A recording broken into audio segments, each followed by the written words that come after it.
Te lo advertí, con unas cuantas bofetadas vas a aprender a obedecer. Fueron sus palabras antes de que la puerta se cerrara con un golpe seco, dejando un silencio espeso que me arañó el alma. El sonido de sus pasos alejándose por el pasillo fue lo último que escuché antes de que mis piernas cedieran. Caí al suelo, con las mejillas ardiendo, la vista nublada y el corazón encogido. No lloré, ya no. Las lágrimas se me habían agotado hacía años, como las flores del jardín que él nunca regaba. Me quedé sentada en el suelo, viendo el reflejo de mi rostro en un charco de agua derramada. El moretón comenzaba a tomar forma, azul y violeta, una pintura cruel que el tiempo ya no me permitía esconder. Afuera, el viento movía las cortinas, y por un segundo me pareció escuchar la voz de mi difunto esposo. «Perdónala, Blanca, es tu hijo». Pero esa voz, que antes me consolaba, ahora solo me llenaba de rabia, porque no era la primera vez que Esteban levantaba la mano. Y algo dentro de mí, muy hondo, me dijo que sería la última. Pero antes de continuar, quiero hacerte una invitación muy especial. Suscríbete al canal y deja tu me gusta. Esto me ayuda a ver que me apoyas y disfrutas de mis historias. Y comenta aquí abajo desde qué ciudad nos estás viendo. Ahora, continuemos. Me levanté con dificultad. Cada movimiento me dolía, pero no era el cuerpo lo que más pesaba, era el alma. Fui hasta la cocina y recogí los pedazos de un plato que él había lanzado minutos antes. Cada fragmento parecía una parte de mi paciencia rota. Metí los trozos en una bolsa y la até con fuerza, como si quisiera encerrar dentro de ella todos los insultos que había soportado en silencio. El reloj marcaba las 6 de la tarde. La cena seguía servida, fría, intacta. El guiso que había preparado con tanto esmero ahora olía a abandono. Miré la mesa y pensé en cuántas veces había puesto su plato esperando una sonrisa que nunca llegaba, y en ese instante algo en mi interior se quebró, pero no era tristeza, era una calma nueva, peligrosa, como el silencio antes de una tormenta. Me fui al baño, me miré al espejo y apenas reconocí a la mujer frente a mí, el cabello gris recogido, las arrugas como mapas de una vida que ya no me pertenecía. Y sin embargo, en mis ojos había algo distinto, una chispa, una que hacía años no veía. La misma que tuve cuando era joven y todavía soñaba con escapar. «No me volverás a golpear, Esteban», susurré. «Te juro que no». Tomé una toalla, limpié mi rostro y ordené la casa como si nada hubiera pasado. Doblé la ropa, lavé los platos y mientras el agua corría, recordé la primera vez que me levantó la voz. Era apenas un adolescente, lleno de rencor, gritando que yo había arruinado su vida. Su padre acababa de morir, y yo lo abracé con el alma rota. No sabía entonces que ese abrazo sería el último gesto de ternura entre nosotros. Esa noche, el reloj marcó las 9. Encendí una vela en el altar donde guardaba la foto de mi esposo, Ernesto, y hablé con él como cada vez que me sentía sola. «¿Ves lo que hicimos?», dije con voz temblorosa. «Criamos un monstruo, Ernesto, uno igual a ti». La llama parpadeó, como si el viento también tuviera vergüenza. Recordé cómo Ernesto, en vida, me decía que la obediencia era amor, y cómo esa mentira había echado raíces en el corazón de nuestro hijo. Subí las escaleras, cada peldaño sonaba como un eco del pasado. En el pasillo, la puerta de la habitación de Esteban estaba entreabierta. Entré en silencio. Todo olía a tabaco, a cerveza, a ira. Sobre la mesa, un montón de recibos y cartas sin abrir, y en el suelo, una fotografía rota. Yo con él, cuando aún sonreía. Recogí los pedazos y los guardé en mi bolsillo. No sé por qué lo hice. Tal vez para recordar hasta dónde llega el amor antes de morir. Bajé nuevamente al comedor y me senté frente al plato vacío. Encendí la radio y una vieja canción comenzó a sonar. Era la misma que Ernesto y yo bailábamos cuando éramos jóvenes, y por primera vez en años sonreí. Una sonrisa leve, casi invisible, porque mientras la música llenaba el aire, entendí algo. Había estado viviendo como un fantasma, pero esa noche iba a empezar a vivir de nuevo. Me levanté y comencé a limpiar cada rincón de la casa con precisión casi ritual. Lavé las cortinas, lustré la vajilla, encendí incienso. Todo debía estar perfecto, no por él, sino por mí, porque cuando Esteban regresara al día siguiente, quería que la casa brillara, que todo oliera a paz, que nada delatara lo que estaba por suceder. Fui hasta el jardín, Corté unas flores secas y las arrojé al cubo de basura. Luego, saqué del armario un viejo vestido azul, el que usé el día del funeral de Ernesto. Lo planché con cuidado, como quien prepara una ceremonia, y mientras lo hacía, una idea, clara y serena, se fue formando en mi mente. No sería una venganza sangrienta. No, sería algo más grande, algo que dolería donde más le duele, en el alma. A medianoche, me acosté sin apagar la luz. Escuché los grillos, el viento, el tic-tac del reloj, y en medio de todo ese ruido, sentí una paz que no conocía desde hacía décadas. Al fin, me dormí con una sonrisa, porque por primera vez sabía exactamente qué iba a hacer. Dicen que el pasado se olvida con los años, pero es mentira. El pasado no se va. Se sienta a la mesa contigo, duerme a tu lado, te habla bajito mientras finges no escucharlo. Yo aprendí a vivir con él, con cada grito, con cada noche de miedo, con cada «lo hago por tu bien», que en realidad significaba «quiero verte rendida». Cuando conocí a Ernesto, tenía 22 años. Trabajaba en una panadería del centro y soñaba con tener una casa llena de hijos y risas. Él entró una tarde, empapado por la lluvia, con el cabello desordenado y una sonrisa que parecía sincera. Me pidió pan y, sin saber por qué, terminé dándole mi número. Durante los primeros meses fue todo dulzura, flores, paseos, promesas. Yo era una muchacha ingenua que creía que el amor se medía por la cantidad de veces que alguien te decía «te necesito». No sabía que, a veces, quien más te necesita es quien más te destruye. Nos casamos al año siguiente, en una iglesia pequeña, con apenas unos cuantos testigos. Yo llevaba un vestido prestado y un corazón lleno de ilusiones. Él llevaba un traje oscuro y una mirada que, ahora lo entiendo, escondía tormentas. La primera bofetada llegó 2 años después, cuando nació Esteban. Fue tan rápida que ni siquiera me dolió al principio. Solo me dejó confundida. Yo había olvidado sacar la ropa del tendedero antes de la lluvia. «¿Por qué no haces las cosas bien?», me gritó. Y mientras su mano bajaba, mi alma se rompía en pedazos pequeños. Esa noche, cuando el niño dormía, Ernesto vino con flores. Me pidió perdón. Dijo que estaba cansado, que el trabajo lo tenía frustrado, que no lo haría más. Y yo, tonta enamorada, le creí. Le creí tantas veces que ya perdí la cuenta. Así fue como aprendí que el perdón, en exceso, también puede ser una forma de cobardía. Con los años, Esteban fue creciendo y copiando cada gesto de su padre. El tono autoritario, la forma de mirar con desprecio, esa costumbre de exigir sin agradecer. Y aunque intenté enseñarle lo contrario, el ejemplo pesa más que las palabras. A veces, lo veía jugar con sus juguetes, dándole órdenes a los muñecos, gritándoles si no obedecían. Me estremecía. Sabía lo que venía. Cuando Ernesto enfermó, Esteban tenía 15 años. El cáncer lo consumió en menos de 1 año. Y aunque su cuerpo se debilitaba, su lengua seguía siendo igual de cruel. «Prométeme que vas a cuidar a nuestro hijo», me dijo una noche, entre tos y dolor. Y yo, con lágrimas en los ojos, le respondí: «Lo cuidaré». No sabía entonces que esa promesa me condenaría. Después de su muerte, Esteban se volvió el dueño de la casa, el juez de mis días. No trabajaba, bebía, gastaba lo poco que había, y cada vez que le pedía que buscara empleo, me respondía con insultos o golpes, pero yo callaba.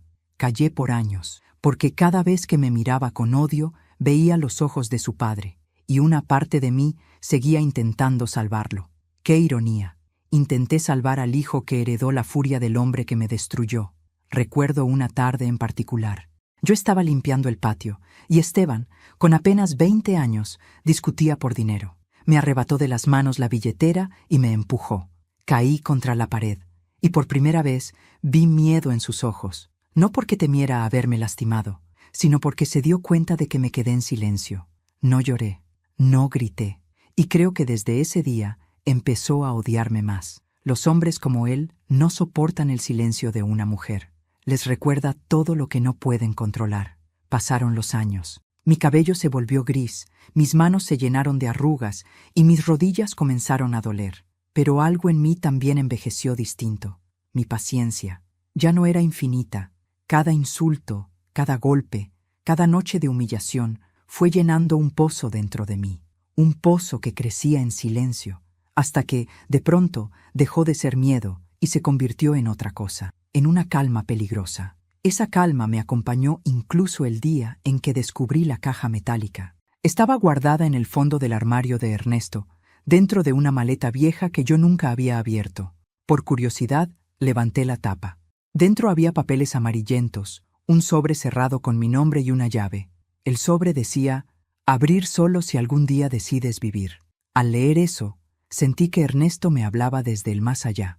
Guardé la carta sin abrirla y la llave dentro de un frasco de vidrio escondido en la despensa. No estaba lista. Aún no. Porque en aquel entonces todavía creía que podía cambiar a Esteban. Pero ya no más. Esa esperanza se murió la tarde de las bofetadas. Y aunque me dolió el alma al admitirlo, también sentí alivio. A veces, perder a un hijo que solo sabe lastimarte es la única forma de volver a encontrarte a ti misma. Esa noche, mientras preparaba la cena, pensé en Ernesto, en Esteban y en la mujer que fui. Miré mis manos, temblaban.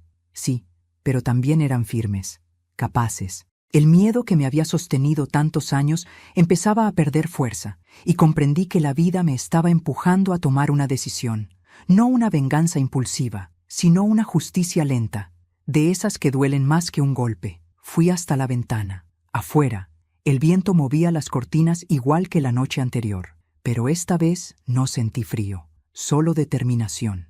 Al día siguiente, me levanté temprano, vestí mi ropa más sencilla y abrí el armario donde estaba la maleta vieja. Tomé la caja metálica y la coloqué sobre la mesa. Respiré hondo, y por primera vez en muchos años me sentí viva. Nunca he creído en las casualidades. Todo en la vida llega cuando uno está dispuesto a abrir los ojos. Y aquella mañana, mientras la luz del amanecer se filtraba entre las cortinas y el reloj marcaba las 6, supe que había llegado mi momento. La caja metálica seguía sobre la mesa del comedor, reluciente bajo la lámpara, como si esperara que por fin tuviera el valor de enfrentar lo que guardaba. La observé largo rato, temiendo que su contenido pudiera cambiarlo todo. Y lo cambió. Metí la llave en el pequeño candado. Giró con un clic suave, casi amable. Dentro había documentos, una vieja libreta, un sobre sellado y una fotografía doblada. En la foto estábamos los tres, Ernesto, Esteban y yo. Yo sonreía, ellos no. Y al reverso, con la letra de mi esposo, había una sola frase: Blanca, si alguna vez te fallé, aquí está lo que te debo. Con manos temblorosas, abrí el sobre. Dentro, había varios cheques de un banco que ya ni recordaba, y una escritura firmada a mi nombre. Era una propiedad, una casa en el campo que nunca supe que existía. También había una carta escrita con tinta corrida. Sé que no fui el hombre que merecías. Le enseñé a nuestro hijo la fuerza en lugar del amor, y ese será mi castigo eterno. Esta casa y el dinero son tuyos. Prométeme que si Esteban alguna vez te levanta la mano, no le devuelvas el golpe. Usa esta herencia para salvarte, no para castigarlo. Cerré los ojos. El papel olía a humedad, a remordimiento, a despedida. Y mientras leía, entendí la ironía cruel de sus palabras. Me pedía perdón por haber sembrado violencia, y a la vez me pedía que la perdonara quedándome en silencio. No, esa promesa no iba a cumplirla. Durante años había obedecido por amor, por miedo, por costumbre, pero esa mañana, con esa carta en mis manos, comprendí que mi deber no era seguir soportando, era cerrar el ciclo. Y para cerrar un ciclo, a veces hay que hacerlo con fuego. Guardé los documentos en el mismo sobre, pero me quedé con la carta. La doblé cuidadosamente y la metí en el bolsillo del delantal, como si llevara conmigo una confesión que pesaba más que el aire. Afuera, el sonido de los autos y los pájaros me pareció más nítido que nunca. Era como si el mundo también hubiera despertado conmigo. Fui hasta la ventana y vi pasar a una vecina con su nieta. La niña le tomaba de la mano y reía con esa inocencia que alguna vez también tuvo mi hijo. Me pregunté en qué momento se rompió todo, cuándo pasamos de ser una familia a ser dos enemigos viviendo bajo el mismo techo. Recordé a Esteban de niño, su risa fácil, la forma en que me pedía que le cantara antes de dormir. Recordé cómo dormía abrazando mi brazo, diciéndome que cuando creciera iba a protegerme, y ahora era yo quien tenía que protegerme de él. Qué triste es ver cómo el amor se pudre cuando se riega con miedo. Pasé el resto del día en silencio. lavé la ropa, cociné sin hambre, limpié los cristales, hice todo como siempre, pero con la mente en otra parte. Cada movimiento era parte de una coreografía secreta, porque esa noche, decidí, comenzaría mi plan. A las 6 de la tarde, escuché el ruido del motor del auto. El corazón me dio un vuelco. Esteban volvía. Su paso pesado resonó en el pasillo. El olor a alcohol fue lo primero que invadió la casa. Ni siquiera me miró. Arrojó las llaves sobre la mesa y me gritó desde el comedor: «¿Dónde está el dinero que me prometiste?» «No te prometí nada, hijo». «Mentira. Dijiste que me ibas a ayudar». Su voz era un látigo. Yo seguí picando cebolla, despacio, sin levantar la mirada. Eso lo enfureció más. «Contéstame», gritó golpeando la mesa. «Estoy harto de que me ignores». Me giré despacio, lo miré a los ojos y le dije: «No te ignoro, Esteban. Solo aprendí a no tenerle miedo a lo que ya no me importa». Esa frase lo descolocó. No supo qué decir. Tomó una botella, bebió directamente del pico y se fue a su cuarto dando un portazo. Yo me quedé ahí, escuchando cómo su rabia se apagaba detrás de la puerta. Cuando el silencio volvió a ocupar la casa, saqué la carta de Ernesto y la puse sobre la mesa. Le hablé a su fotografía, como hacía siempre. «¿Ves, Ernesto? No cumplí tu promesa. Y esta vez no me siento culpable, porque el perdón no se hereda, y el miedo tampoco». Fui hasta el armario y saqué el vestido azul que había usado el día anterior. Lo colgué frente al espejo y lo observé. Era sencillo, antiguo, pero todavía me quedaba bien. Lo usaría una vez más, en una ocasión especial, no para ir a un funeral, sino para cerrar una vida que ya no me pertenecía. Esa noche, antes de dormir, escribí una nota en mi libreta.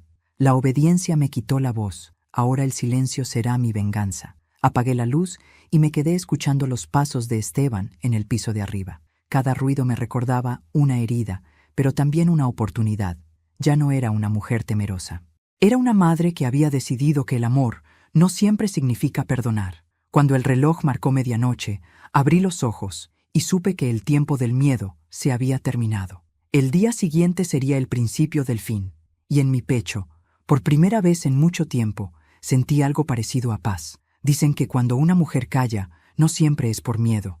A veces calla porque está pensando, planeando, esperando el momento justo para mover una sola pieza y cambiar todo el tablero. Yo llevaba años callando, y esa mañana supe que había llegado la hora de hablar, aunque fuera en silencio. Me levanté temprano, preparé café y abrí todas las ventanas de la casa. El aire de la mañana olía distinto, como si el viento también quisiera limpiar los pecados de esas paredes. El suelo relucía. Las cortinas nuevas colgaban limpias y suaves. La mesa del comedor brillaba bajo la luz del sol. Era la primera vez, en muchos años, que la casa parecía viva. Pasé la mañana cocinando. Corté verduras, amasé pan, preparé el estofado favorito de Esteban, ese que tanto pedía de niño y que, con los años, dejó de agradecer. Puse música suave en la radio, una melodía de esas antiguas que hacían compañía sin estorbar. Mientras revolvía la olla, pensaba en la carta de Ernesto y en las bofetadas de Esteban. 2 generaciones distintas, el mismo puño, y yo, entre ambos, como una sombra que había aprendido a sobrevivir. Al mediodía recibí una llamada. Era Esteban. Su voz sonaba extrañamente amable. «Mamá, ¿qué haces hoy?» «Cocinando», respondí. «Lucía y yo pasaremos por la tarde. Quiero que cenemos juntos». «¿Cenar los 3?» pregunté sorprendida. «Sí, mamá. Quiero hablar contigo. Quiero arreglar las cosas». Colgué sin saber qué sentir. ¿Era una trampa? ¿Un intento de disculpa? No lo sabía, pero sí sabía que no podía negarme. Ese encuentro era parte del destino, o del final que yo misma había decidido escribir. Pasé las siguientes horas preparando la mesa con cuidado casi ritual. Coloqué un mantel blanco, servilletas bordadas, las copas que hacía años no usábamos. Encendí velas, abrí una botella de vino y, en el centro de la mesa, puse un pequeño florero con claveles rojos, los favoritos de Ernesto. No por nostalgia, sino como testigo, porque si algo iba a suceder esa noche, él debía estar presente. A las 7 en punto, escuché el motor del auto. Mi corazón se aceleró. Tomé aire y me forcé a sonreír. La puerta se abrió. Primero entró Lucía, una mujer joven, de rostro bonito pero mirada altiva. Detrás de ella, Esteban. Tenía la barba descuidada, ojeras profundas, y ese aire de superioridad que tanto detestaba. «¿Qué casa más limpia, mamá?», dijo con tono irónico. «Sí, necesitaba un poco de orden», respondí sin alterarme. Lucía observó todo con aire de desdén. «Huele bien», comentó, aunque su voz sonó más a juicio que a cumplido. «Gracias, querida». Lo hice con mis propias manos. Nos sentamos a la mesa. La tensión se podía cortar con un cuchillo. Intenté mantener la conversación en un tono amable. Pregunté por el trabajo de Esteban, por sus proyectos. Él respondía con frases cortas, evitando mi mirada. Lucía intervenía de vez en cuando, con comentarios tan vacíos como su sonrisa. Durante la cena, los miraba y pensaba en los ciegos que se volvían los que creían tener poder. Esteban no notó el detalle, mi serenidad, ni el modo en que lo observaba, no con miedo, sino con compasión. Esa era mi ventaja. Él seguía creyendo que yo seguía siendo débil. Le serví vino a ambos. Lucía bebió con prisa. Esteban, con desconfianza. «¿Qué celebramos?», preguntó él, levantando la copa. «La familia», respondí con una sonrisa suave. «Y los nuevos comienzos». Durante unos segundos, la atmósfera se relajó. Parecíamos una familia normal, 3 personas compartiendo un momento de paz. Pero en el fondo, cada palabra tenía filo, cada mirada era un arma. Lucía fue la primera en romper el equilibrio. «¿Sabe, señora Blanca?», dijo de pronto. «Esteban dice que usted es muy controladora». Levanté la vista. «¿De verdad dice eso?», pregunté con calma. «Sí, que lo trató como un niño toda la vida, que por eso él tiene ese carácter». Sonreí, sin mostrar los dientes. «Qué interesante», dije lentamente. Siempre pensé que el carácter se heredaba. El silencio cayó como una losa. Lucía bajó la mirada, incómoda. Esteban me observó con furia contenida. Sabía exactamente lo que quería decir. Continuamos comiendo. Los segundos se hicieron largos. Lucía comenzó a palidecer. No estaba mal, pero se notaba mareada. Yo la miré con serenidad. «¿Te sientes bien, querida?». «Sí, solo un poco mareada». «Debe ser el vino», dije. «No estás acostumbrada». Esteban dejó los cubiertos. «¿Qué le diste?». «Comida, hijo, de esa que nunca valoras». Él se levantó de golpe. La silla cayó al suelo. Lucía se llevó la mano al pecho. Yo no me moví. Solo lo miré con calma.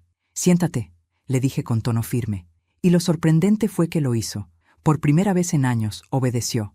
Lucía comenzó a recuperar el color. No había veneno. Solo unas gotas de somnífero leve en el vino, lo suficiente para mantenerla tranquila. Todo estaba bajo control. Cuando la tensión bajó, me levanté de la mesa y apagué una de las velas. El humo ascendió como un suspiro, y en ese instante supe que el tablero estaba dispuesto. La cena de la calma había cumplido su propósito: mirar a mi hijo a los ojos y hacerle entender que algo en mí había cambiado para siempre. Él intentó romper el silencio. «¿Qué estás planeando, mamá?», le sonreí despacio. «Solo que esta casa vuelva a ser un hogar, Esteban, aunque tengas que aprenderlo a mi manera». Cuando cerré la puerta aquella noche, supe que algo en mí había despertado para no volver a dormir jamás. La calma era mi aliada, y el silencio, mi nueva voz. La cena había terminado en un ambiente espeso, como si el aire mismo cargara secretos. Lucía dormía en el sofá, rendida por el somnífero, mientras Esteban me miraba con los ojos llenos de sospecha. «¿Qué le diste, mamá?», repitió. «Descanso», respondí. «Algo que tú nunca me diste». No supo qué contestar. Yo me senté frente a él, serví otra copa de vino y le pedí que se sentara también. «Vamos a hablar, Esteban». «¿Hablar? ¿De qué?». «De lo que nunca quisiste escuchar». Él bufó, molesto, pero obedeció. Era extraño verlo quieto, sin gritar, sin moverse. Yo tenía el control. Por primera vez, el miedo había cambiado de dueño. Saqué del bolsillo la carta de su padre, la dejé sobre la mesa. Él la miró con desdén. «¿Qué es eso?». «Tu herencia», le dije. «¿Mi qué?». «La que nunca te mereciste». Sus cejas se fruncieron. Tomó el papel y lo leyó rápido, sin entender del todo. Cuando terminó, lo arrojó sobre la mesa. «¿Y qué quieres decir con esto?». «Que tu padre te dejó más que su apellido. Te dejó su ira, su orgullo y su castigo». El color se le fue del rostro. «No hables de él», dijo entre dientes. «¿Por qué no? Si fue él quien te enseñó a odiarme». Se levantó, golpeó la mesa. Las copas tintinearon. No digas estupideces. No son estupideces, hijo. Son verdades. Verdades que escondí por amor y por miedo. Lo miré con serenidad. Él respiraba agitado, como un animal acorralado. Y en ese momento lo comprendí todo. No estaba frente a mi hijo. Estaba frente al reflejo exacto del hombre que me destruyó durante 30 años. Pero antes de continuar, dime aquí en los comentarios qué te está pareciendo esta historia hasta ahora y qué harías tú en mi lugar. No te vayas del video, porque lo que viene a continuación te pondrá la piel de gallina. Ahora continuemos. Se dejó caer en la silla. El vino en su copa se movía como sangre viva. Yo, en cambio, estaba en paz. Había esperado este momento más de medio siglo. ¿Sabes, Esteban?, dije con voz tranquila. Cuando eras niño, solías esconderte bajo la cama cuando tu padre gritaba, y cuando él se iba, salías llorando, diciéndome que no querías parecerte a él. ¿Lo recuerdas? No me vengas con tus cuentos, gruñó.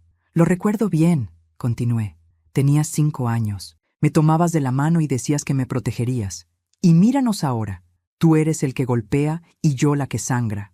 Él apartó la mirada. En su silencio había una grieta, una que yo conocía muy bien, la del remordimiento. Me levanté, tomé la botella de vino y rellené su copa. Bebe, hijo. No quiero.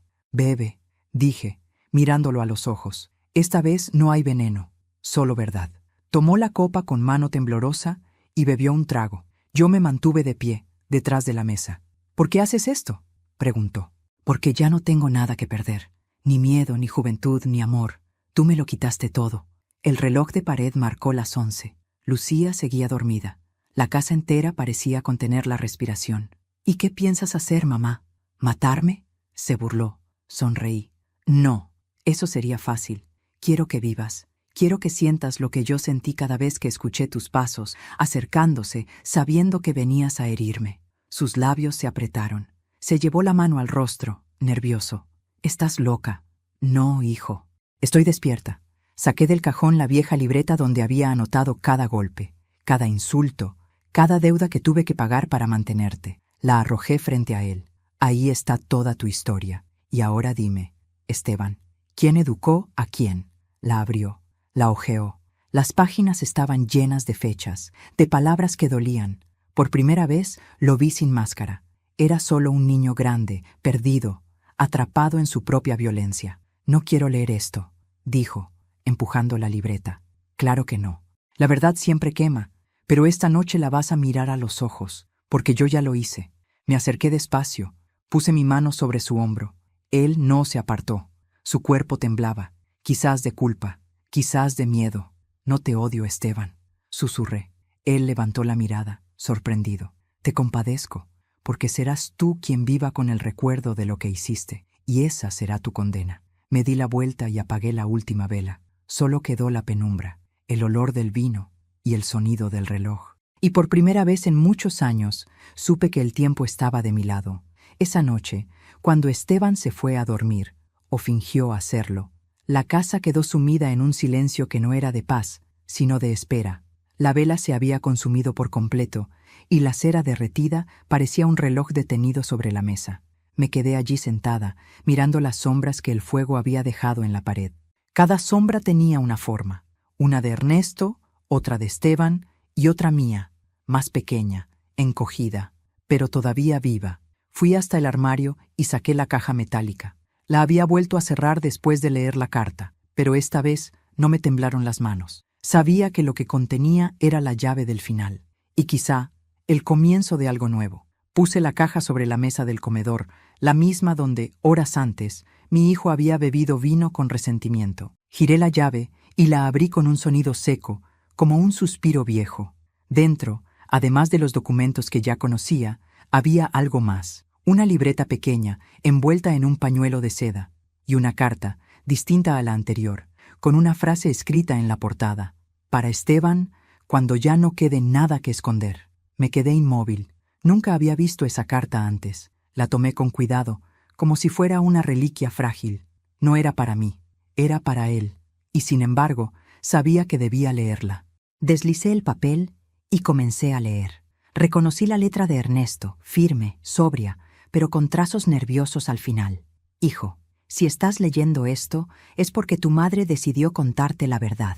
Lo que callamos en vida termina por pudrirse entre los vivos. Y yo no quiero que ella cargue sola con la culpa de mis decisiones. Durante años creí que eras mi sangre, pero no lo eres. Tu madre te crió como suyo, y yo lo permití, porque ella tenía más amor que yo valor. No sé quién fue tu verdadero padre. Ella nunca quiso decírmelo. Solo sé que cuando llegaste a nuestra casa, eras un niño abandonado en un hospital. Ella te miró una sola vez y supo que te amaría más que a su propia vida. Sentí que el aire se me escapaba del pecho. Leí esas líneas una y otra vez sin poder creerlo. Ernesto, el hombre que lo golpeó, que lo humilló, que lo llamó mi hijo con orgullo violento, no lo era.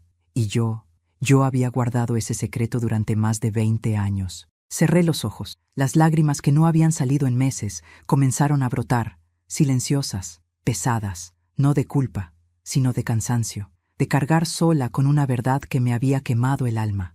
Recordé ese día, tantos años atrás, el día que lo encontré. Llovía sin tregua.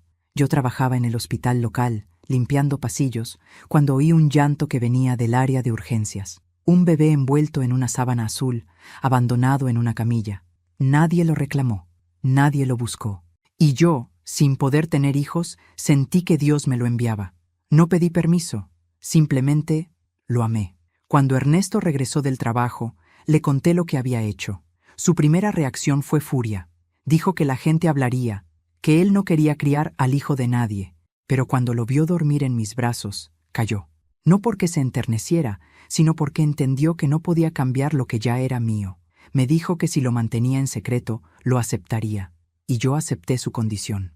Creí que el amor podía cubrir cualquier mentira. Me equivoqué. Esa mentira se volvió semilla de todo lo que vino después. Ernesto lo trató siempre como si tuviera que demostrarle algo. Y Esteban creció buscando un amor que nunca encontró. Su rabia, su necesidad de control, su violencia, eran el eco de un vacío que yo ayudé a crear. Tomé la carta con ambas manos y la apreté contra mi pecho. No sabía si mostrarla o esconderla otra vez, pero ya no podía seguir ocultando nada. Él debía saberlo. No por castigo, sino por justicia. Subí las escaleras. La puerta de su habitación estaba entreabierta. Lo encontré sentado al borde de la cama, fumando, con la mirada perdida. «No puedes dormir», le dije. «Tú tampoco, por lo que veo». Entré sin pedir permiso. Llevaba la carta en la mano. «Esto es para ti». La tomó, desconfiado. Cuando vio el nombre de su padre en el sobre, su expresión cambió. «¿Qué es esto, mamá?» «La verdad». Se quedó en silencio. La abrió.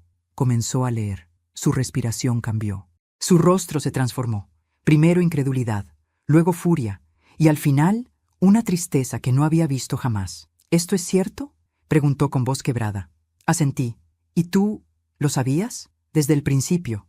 ¿Por qué no me lo dijiste?» «Porque te amaba, y tenía miedo de perderte». Se levantó de golpe, tambaleándose. «No soy tu hijo, eres mi hijo», respondí con firmeza. «Aunque no lleves mi sangre». Él negó con la cabeza, desesperado. «Todo fue una mentira». «No, la mentira fue la tuya, Esteban. La de creer que el amor se mide a golpes». Me miró con los ojos llenos de lágrimas que no se animaba a soltar. Su voz se volvió apenas un susurro. «Entonces, ¿quién soy?» «Eres lo que elijas ser», dije, acercándome. «Pero si sigues siendo el hombre que aprendiste a imitar, morirás vacío». Por un instante vi al niño que había sido, aquel que se escondía bajo la cama, aquel que temblaba cuando su padre gritaba, aquel que alguna vez me abrazó y me dijo «Mamá». Extendí la mano y acaricié su mejilla. Él no se apartó. Por primera vez, no había odio en su mirada, solo confusión, solo dolor. «No te traje al mundo», susurré, «pero te salvé de él, y aunque me hayas herido 1000 veces, siempre serás el niño que recogí del frío». Se llevó las manos al rostro y lloró.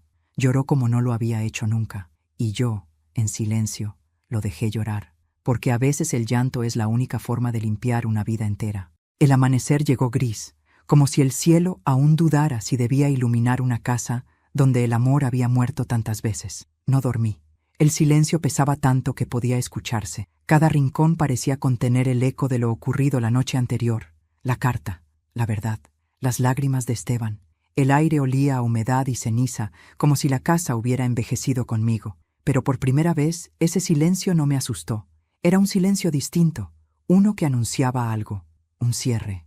Esteban no bajó de su cuarto en toda la mañana. Escuché pasos, cajones, murmullos. Quizás hablaba solo, quizás con su conciencia.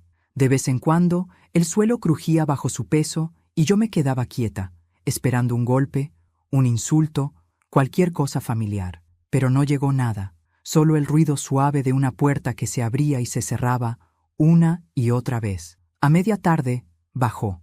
Tenía la mirada vacía y las ojeras marcadas. Parecía otro hombre, no el hijo que me gritaba, sino un extraño con los hombros hundidos por el peso de lo que acababa de descubrir. Se detuvo frente a la mesa y dijo: «¿Por qué lo hiciste, mamá?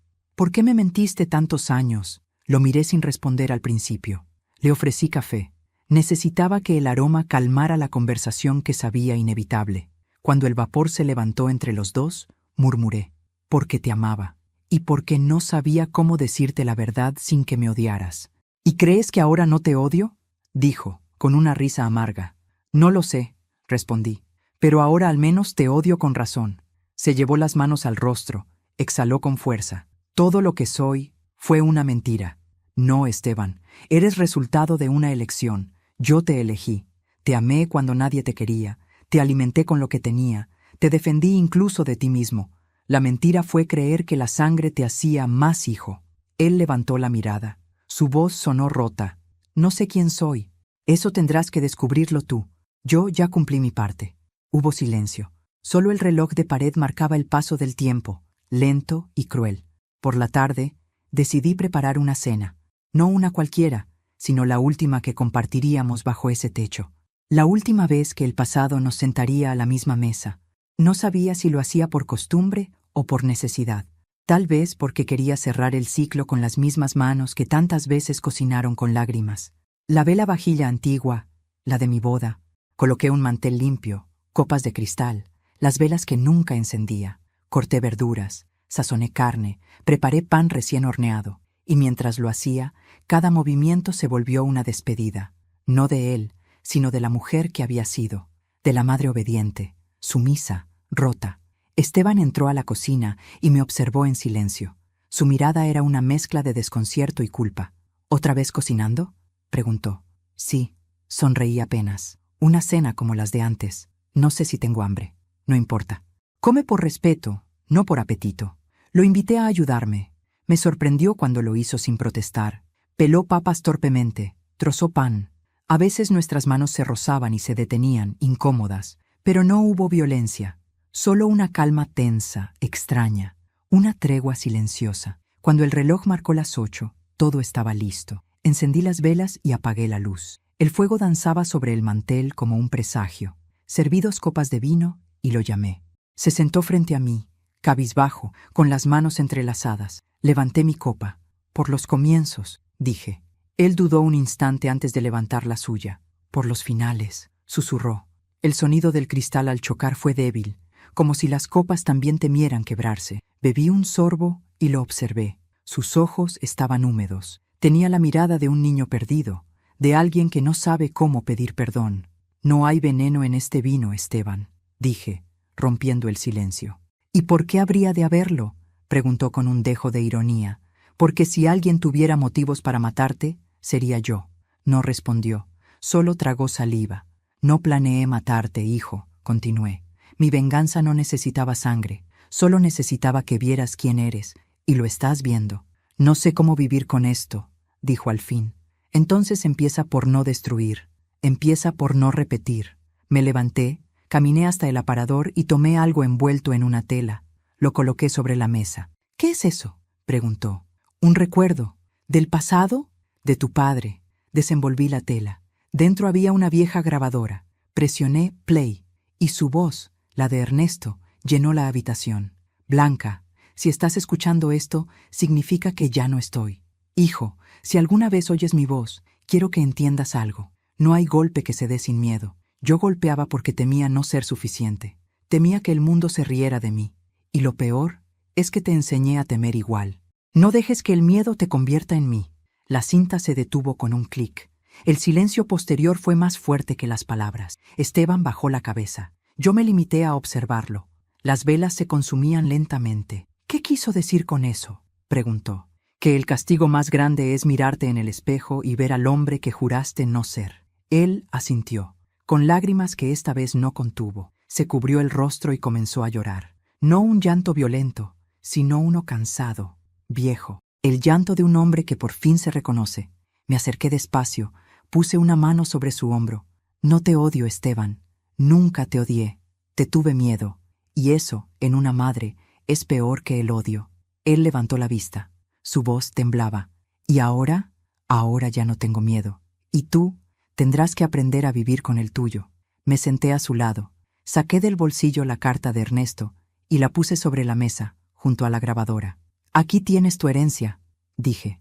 ¿Una carta y una grabación?, preguntó con amargura. Sí, porque lo que necesitabas no era dinero, era memoria. Tomé la copa y la levanté. Brindemos, hijo. Él me imitó, con la mirada baja. ¿Por qué brindamos?, preguntó. Por la verdad, respondí. Porque aunque llega tarde, siempre llega. Bebimos. El vino tenía un sabor extraño, dulce y amargo a la vez, como la vida misma. Nos quedamos en silencio. Las velas chispeaban. El reloj marcó las 9. Me puse de pie y comencé a recoger los platos. Él me miraba sin moverse. ¿Mamá? ¿Sí? ¿De verdad crees que puedo cambiar? No lo sé, respondí sin mirarlo. Eso ya no depende de mí. Puse los platos en el fregadero. El agua tibia corría sobre mis manos, y mientras las enjuagaba, pensé en todo lo que había soportado. Las noches en vela, los gritos, las súplicas, los perdones vacíos. Y entendí que la justicia que buscaba no era su muerte ni su arrepentimiento, sino mi libertad. ¿Y tú, mamá?, dijo detrás de mí. ¿Qué hay de mí? ¿Qué vas a hacer ahora? ¿Vivir?, respondí. Solo eso. Vivir por fin sin miedo. Cuando me giré, él sonreía débilmente, y esa sonrisa, pequeña, torpe, fue suficiente. Por primera vez en muchos años no vi en sus ojos a Ernesto. Vi a un hombre quebrado, sí, pero humano. Apagué las velas una a una. El humo se elevó en espirales suaves, como si el pasado se evaporara junto con la cera. La última llama titiló antes de morir, y en esa penumbra sentí paz. Caminé hasta la puerta y miré por última vez la casa. El comedor impecable, la mesa vacía, las copas a medio beber. Todo olía a despedida. Me giré hacia él. No te diré adiós, Esteban, dije. ¿Por qué no? Porque los adioses son para los que mueren. Y tú tienes que aprender a vivir. Cerré la puerta tras de mí. El aire de la noche me golpeó el rostro, fresco, limpio, como una promesa. Caminé sin mirar atrás, no porque no doliera, sino porque sabía que lo que dejaba atrás ya no me pertenecía. Por primera vez en mi vida, no fui la madre que obedece, ni la esposa que teme. Fui Blanca Ramírez, una mujer que sobrevivió a 2 hombres y aprendió que el perdón no siempre significa quedarse. A veces, significa irse sin explicar nada. No hay sonido más elocuente que el de una casa vacía. Cuando las voces se apagan y solo quedan los recuerdos rebotando entre las paredes, una entiende que el silencio también habla. Y esa mañana, al cruzar la puerta con mi pequeña maleta en la mano, supe que ese silencio ya no me pertenecía. La calle estaba fría, con una neblina espesa que parecía abrazarlo todo. El aire olía a tierra mojada y a distancia. Cerré la puerta despacio, sin mirar atrás. El clic de la cerradura sonó como el punto final de una historia escrita con lágrimas y paciencia. Caminé sin rumbo durante varios minutos. El sol intentaba abrirse paso entre las nubes, pero apenas lograba teñir el cielo de un gris cálido. Llevaba en el bolsillo la carta de Ernesto y en el alma la decisión que tardé media vida en tomar. No iba a quedarme más donde me dolía. Había guardado algo de dinero, lo justo para empezar en otro lugar. No era mucho, pero bastaba. Después de todo, no buscaba lujo, sino libertad. Mientras caminaba, recordé las veces que salí por esa misma calle llorando, con la esperanza de que alguien me siguiera, pero nadie lo hacía. Esta vez, nadie me seguía tampoco, y sin embargo, me sentía acompañada, por mi propio valor, por mis muertos, por todo lo que sobreviví. Llegué a la estación de autobuses y compré un pasaje al azar. El destino decía Santa Aurelia, un pueblo pequeño, a 3 horas de la ciudad. Nunca había oído hablar de él, pero me gustó el nombre. Sonaba a comienzo, a algo limpio. Me senté en la última fila del autobús. A través de la ventana vi cómo las calles se alejaban lentamente, cómo la ciudad se hacía pequeña, hasta volverse un punto borroso. No lloré, ya no me quedaban lágrimas, solo una sensación extraña, entre alivio y vacío. Durante el trayecto pensé en Esteban. No sabía qué haría ahora, si lloraría, si se culparía o si, como tantas veces, preferiría olvidar. No lo odiaba, ni siquiera quería que sufriera. Solo deseaba que entendiera que la violencia no deja herencias, deja fantasmas, y yo me había cansado de vivir con ellos. Llegué a Santa Aurelia al mediodía.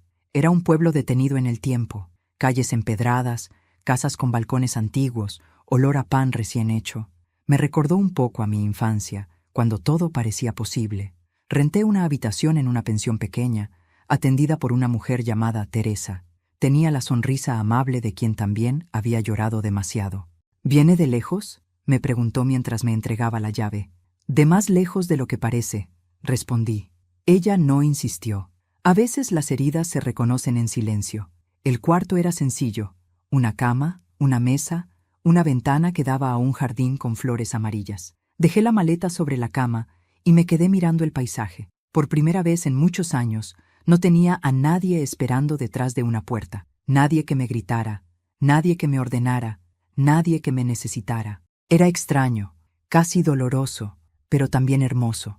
Pasaron los días. Comencé a levantarme temprano, a caminar por el mercado, a tomar café con las vecinas. Aprendí a bordar con unas mujeres del barrio, y poco a poco, la soledad dejó de doler. Me gustaba sentarme al atardecer en la plaza y ver a los niños correr. Sus risas eran un recordatorio de lo que la vida debería haber sido siempre: simple, ligera, inocente. Una tarde, mientras tomaba café, vi a un hombre joven ayudando a una anciana a cruzar la calle. Tenía algo en la mirada, una mezcla de ternura y arrepentimiento que me atravesó. Por un instante, creí ver a Esteban, pero no era él. Y sin embargo, esa visión me hizo sonreír, porque entendí que el amor que damos, incluso cuando no se devuelve, nunca desaparece del todo. Sigue existiendo, se transforma, encuentra otros caminos. Una semana después, llegó una carta. El sobre llevaba mi nombre, escrito con la letra torpe pero familiar de Esteban. Temblé antes de abrirla. Tenía miedo de lo que pudiera decir. Mamá, no sé por dónde empezar. La casa está vacía sin ti. Las paredes parecen hablar y todo me recuerda a las veces que no te escuché. Encontré tus cosas, tus notas, tus libretas. Leí cada palabra. Me dolió ver en papel lo que te hice. Ahora entiendo por qué callabas tanto. No sé si merezco tu perdón, pero quiero intentar cambiar. A veces escucho la voz de papá en mi cabeza, y por primera vez no me da miedo, me da vergüenza. Me miro al espejo y ya no me reconozco. Tal vez eso sea el comienzo. Si algún día puedes, regresa, no para cuidarme, solo para dejarme darte las gracias. Leí la carta 3 veces, no lloré, pero sentí algo tibio recorrerme el pecho, una especie de alivio mezclado con tristeza, porque tal vez, por fin, él había entendido, y esa era la única victoria que yo necesitaba. Guardé la carta dentro de mi Biblia, justo donde alguna vez había guardado mis rezos por él. Esa noche dormí con el corazón tranquilo. Por primera vez, no soñé con gritos ni con puertas cerradas. Soñé con un campo abierto, con flores, con un niño que corría descalzo y reía. Los días se volvieron semanas. Aprendí a vivir despacio, sin prisa, sin miedo. Empecé a escribir en un cuaderno nuevo, no sobre dolor, sino sobre cosas simples: el olor del pan, el canto de los pájaros, las conversaciones en la plaza. Escribir se volvió mi forma de sanar. A veces, las mujeres del pueblo me pedían consejo, me contaban sus penas, sus hijos rebeldes, sus maridos crueles. Yo las escuchaba, y cuando terminaban solo decía: no esperen que cambien, cambien ustedes. No esperen que pidan perdón, perdónense ustedes, y sobre todo, no se queden donde las tratan como si fueran invisibles. Con el tiempo, todos comenzaron a llamarme Doña Blanca. No sabían nada de mi pasado, y eso me gustaba.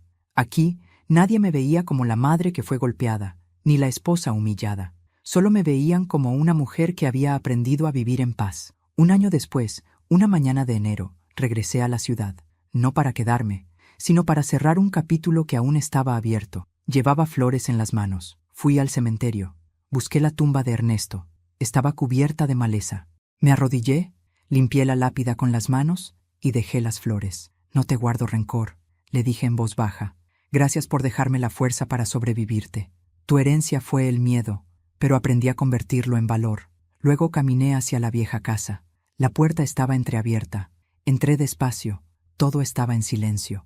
El polvo cubría los muebles y las cortinas colgaban como sombras. El aire olía a abandono, a final. En el comedor, sobre la mesa, había un sobre. Reconocí la letra de Esteban. Vendí la casa. Me fui lejos, mamá. No sé a dónde, pero necesito empezar de nuevo.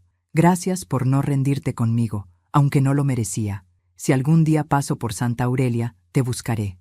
No para que me abraces, sino para verte sonreír. Doblé la carta y la guardé junto a la anterior. Salí de la casa y cerré la puerta. Esta vez no sentí tristeza, solo paz. La verdadera venganza había sido esa, dejar de necesitar justicia. Regresé a Santa Aurelia esa misma tarde. El autobús avanzaba lento, y por la ventana vi cómo el sol caía detrás de las montañas. El cielo se tiñó de naranja, y por primera vez en mucho tiempo sonreí sin esfuerzo. Cuando llegué al pueblo, Teresa me esperaba en la puerta con una sonrisa. ¿Todo bien, doña Blanca?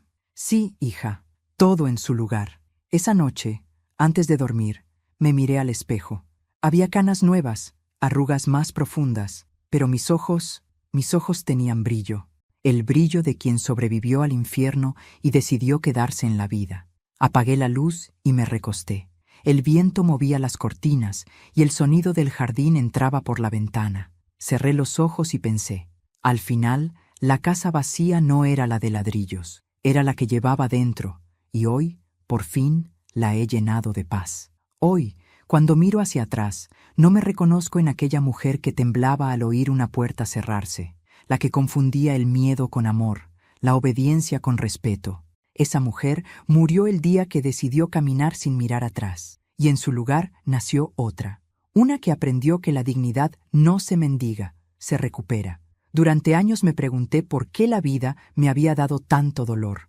Hoy lo entiendo, porque el dolor, cuando se enfrenta con valentía, se convierte en sabiduría, porque solo quien ha tocado el fondo del silencio puede apreciar el valor de una palabra dicha con calma.